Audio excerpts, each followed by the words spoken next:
A reaction to Wolverhampton Wanderers' pathetic transfer deadline day. I'm recording this before the window's even closed, but by the time you watch this, it probably will be slammed shut. Liam Keane said, "It's over. Tolu Arakadere is our last piece of business. Brownhill, the free agent, snubbed us. And Kalajic and Pedro Lima will go out on loan. Even if it gets past the 7 p.m. deadline, they'll be gone to a club that's in a window where they can go to. We've got to get rid of Kalajic because we have the maximum amount of 17 non-homegrown players. With him in it, it makes it 18. That's why he has to go out on loan. Ridiculous, if you ask me, because I wanted to keep him about." Just before I get onto this video a bit more, literally Vitor Pereira said in his post-match press conference after the Everton defeat that he wanted 2 players. I'll just remind you of that clip here. They are trying to help the team. I hope until the end of the market they try to. I hope that they can add at least 2 players to help us because we need more solutions. So all we've got in is one, which is Tolu Arakadere, which we knew was coming in anyway. Now, while we're on the positive subject that Tolu Arakadere joins, let's just talk about that for a minute. So it's £22.5 million up front with add-ons of £865,000. He said on signing from Wolves from Genk, he said, "It feels amazing. It did take a while, but I'm here finally and I'm happy to be here. I didn't need convincing. I know the history of the club and the players that have been here and I know how they've progressed to become better players. I like the project of the club and that's what I want for myself. I want to improve and I want to progress and help this team." He put, "I'm being excited to start. I wouldn't say I'm completely match fit, oh dear, because I haven't played more than 30 minutes in a single game. But I'm going to the national team now and hopefully I get to play games. And if it doesn't happen, I'll just try to stay fit and come back and be in top form for the team." So he probably won't be starting next game, judging on that. Right, so as I've said, Kalajic is going out on loan. We knew this was going to happen because his wife handed over a restaurant business in Tetanol that she ran, so we knew this was coming. And as I mentioned, we've got too many non-homegrown players in the squad. Pedro Lima will go out on loan as well. If you're watching this, if it hasn't already happened, it will. Kristanas Uche, someone we really wanted, which was pretty much all agreed, but then he blocked the deal, him and his agent did, because they wasn't happy with the George Mendes involvement. He's going to Palace for £17 million. So there's one that got away. Bloody everyone gets away from Wolves, it feels like. Harvey Elliott, who we were linked with early on in the transfer window, he's gone to Aston Villa, loan with a £35 million option to buy. That would have been a great signing for the homegrown quota, but would he have wanted to join Wolves? I'd probably say not, especially after being rock bottom after 3 games. Josh Brownhill reportedly was not keen on Wolves, and he also snubbed the interest of Leicester. So it'd be interesting to see where he goes, but that's a midfielder we will not be getting. Nicholas Raskin stays at Rangers, so he's not coming. Hayden Hackney was not for sale for Middlesbrough, a homegrown potential target Wolves wanted in midfield, but Middlesbrough didn't want to sell. Another player people were throwing around was Dwight McNeil at Everton. He could have been a loan option with a, with an obligation to buy or something. He's out of favour at Everton, but nothing, didn't go for it. So it's been horrendous for Wolves this window. Let's just go on to the ins and outs of this entire summer window. So the 10 in, this is not including add-ons, is Strand Larsen for £23 million, Fair Lopez for £19 million, John Arias £18.9 million, David Muller-Wolf £10 million, Jackson Tachoa £10.8 million, Krejci, 26 million after his loan's done. That will happen, the 26 million. Tolu Arakadere, 22.5.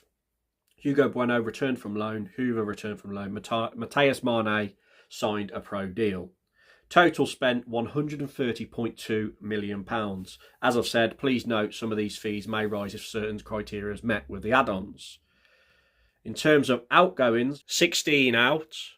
Mateus Cunha, 62.5 million, 8 Nori, 36.3, Fabio Silva, 23 million, Guedes, 5, Tom King, undisclosed fee, Semedo and Sarabia both on a free, Dawson released, Forbes, his loan ended, Tommy Doyle loaned out, Boubacar Traore loaned out. That blows my mind that still happened, by the way, with how this window's ended. We should have kept Tommy Doyle. He ticks the homegrown quota. To let him go has been disastrous for me with the way our midfielder's looking, which you'll see in a minute. Nasser Giga loaned out, Jaquinia 2.9 million, Joe Hodge free, Moipu, which is like a loan / undisclosed fee, bit of a weird transfer that. Chem Campbell free, Kalajic loaned out, Pedro Lima loaned out. Total received 129.7 million. So Fosun and Jeff have had a net spend of 500 grand. That penny is floating so high, it is never dropping. Get out of our club. Bloody hell. It's absolutely pathetic. Honestly, I could rant about this all day. Never going to change, Fosun. We're going down, down, down, down. If we survive this season, which looks very unlikely, we'll go down next season, because this is what they're going to do from now on with their dealings. It is pathetic. Honestly, I can't believe the window's ended like this. We're lied to. We're constantly lied to by the man they've got at the top in Jeff Shee, in my opinion. Right, let's go through how our squad looks going into it now. So goalkeepers, Jose Sarr.